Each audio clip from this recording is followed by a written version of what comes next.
So in the shop tonight, I have a Briggs & Stratton 2 horsepower K&S trimmer, which it actually says that somewhere on here. Probably says that on the cowl. Whatever. It does say 2 horsepower. It's a little bitty motor, but so I've pulled it apart for cleaning. I've got the fuel tank sitting over there. It's been cleaned. It just needs to be reinstalled. And anyways, I was looking at this motor, and it's pretty cool that you can count the strokes. Now we call it a 4-stroke motor. I'm gonna turn it in reverse here just for a second. All right, so we have intake. That's the intake. The fuel and air mixture comes in through here and into the chamber. Okay, so intake. Then the compression stroke all the way to the top. And so that means all the fuel and air is just compressed at the top of this. Combustion. And that's what drives it down. Boom. And then exhaust. You see the exhaust valve lift up and lets out a puff of smoke. That's pretty interesting. I always like how simple it is to explain to somebody how the 4-stroke motor works just by taking the head of it off. There's not a whole lot that you can explain without that. Somebody who doesn't know what it is or doesn't know how it works, when you pull it apart, everything looks weird to them. So, it's just pretty interesting to see that. Now, when I first pulled this apart, there was so much carbon built up on top of the piston and around these. I don't believe that when the stroke was going, they may not have been moving. And really, I kind of want to lap them, but I can't really tell. That might be some sort of rubber or gasket material in there, which is kind of odd to me, but I don't know very much about this motor. I've never seen this. This is the first one on me. I've never seen a 2-horse Briggs & Stratton. I've seen a 1-horsepower washing machine motor, and I have worked on one of those before and got it running. But this one's a new one on me. And what you're seeing is cleaner on there. I will have to wipe that away before I put everything back together. But I usually spray a cleaner on there and then start wiping stuff down. And actually, you can still see a lot of the carbon on there. And this was a clean rag. Not anymore. That is, it should run a lot better. I think I took a look at the carburetor. Here's the carburetor.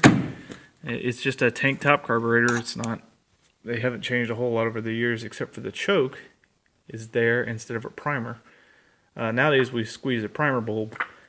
In the old days you'd pull a choke out or you just dump fuel on the top of it. I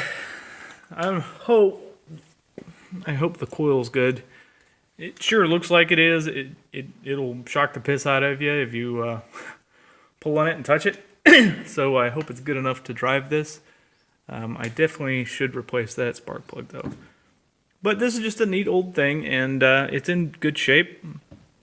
It was given to me, and I'd sure like to bring it up to working condition.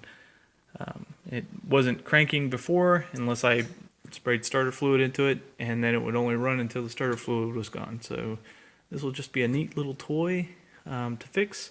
It's an edger and a trimmer in one, which is kind of cool.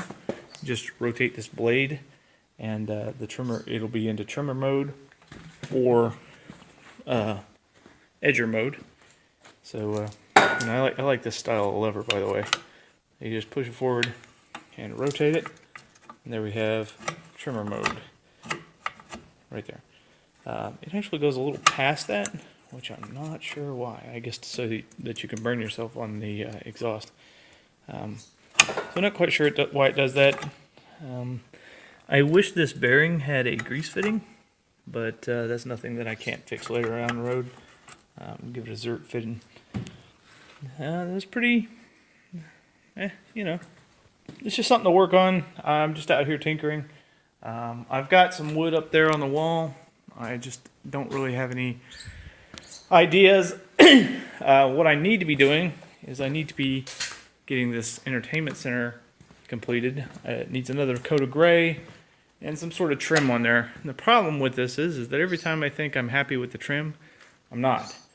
I also need to put some plywood panels on the sides here. And the sides are just going to conceal all the cords. Basically, you'll put a power strip inside of here, and all the cords will run into the power strip. That's my solution. I know that makes it a little inconvenient as far as if it ever trips, but that's fine. It's not very big. I can pull it away from the wall.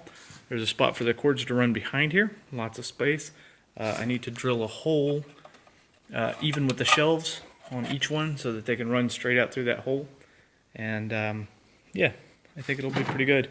I also would eventually like to incorporate a speaker into the side and maybe cut a hole in the panel and upholster over it. Haven't decided yet. So, you know, lots of fun. And I'm also going to put some legs on it so that it's off the floor. I like to be able to vacuum under things.